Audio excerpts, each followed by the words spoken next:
A bold new skyscraper is planned for Chicago's Loop, an $800 million 45-story tower at 301 South Wacker Drive. But the question on everyone's mind is, will this really get built? Or is it just another flashy rendering?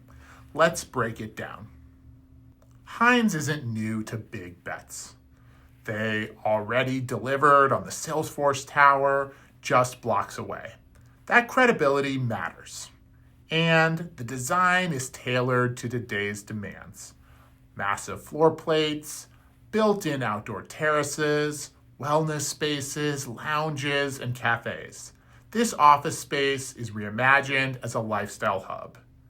Add in location directly across from Willis Tower at Jackson and Wacker, and you've got one of the most prestigious addresses in the city.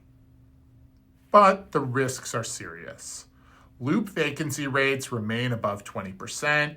Many firms are shrinking footprints.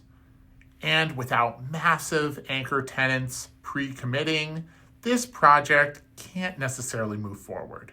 Financing is another barrier. An $800 million tower requires deep pockets. And lenders in today's high interest rate environment won't necessarily budge and take the risk without major pre-leasing. Let's not forget, 301 Wacker, right next door, just sold for $45 million, far below peak value. That's a sobering signal for anyone betting big on downtown office towers, even if they're Class A. So what does this all mean? Well, for tenants, it signals opportunity. The flight to quality trend is alive and well. Premium towers with amenities are still getting attention, even as older office spaces struggle. If 301 Wacker moves forward, tenants could negotiate attractive pre-leasing terms and secure space in a future trophy asset.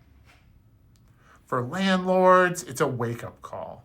Class B and C buildings in the Loop will continue to lose out unless they invest in upgrades or reposition their assets, whether through renovations or conversions.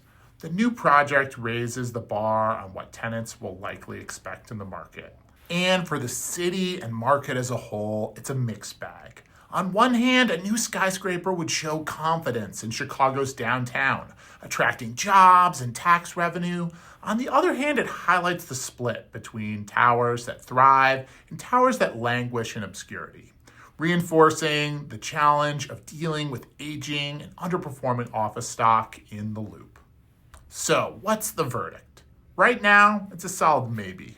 Hines has the track record, the design is world-class, and the site is unbeatable. But without an anchor tenant, easier financing, and a more stable market, it may never move past the renderings. It's a fate that depends on whether the right tenant takes the leap of faith. So, dream project or future reality? It's squarely in the middle, a solid maybe. For my full breakdown on what this means for Chicago's tenants, landlords, and the market overall, check out the deep dive on my blog below.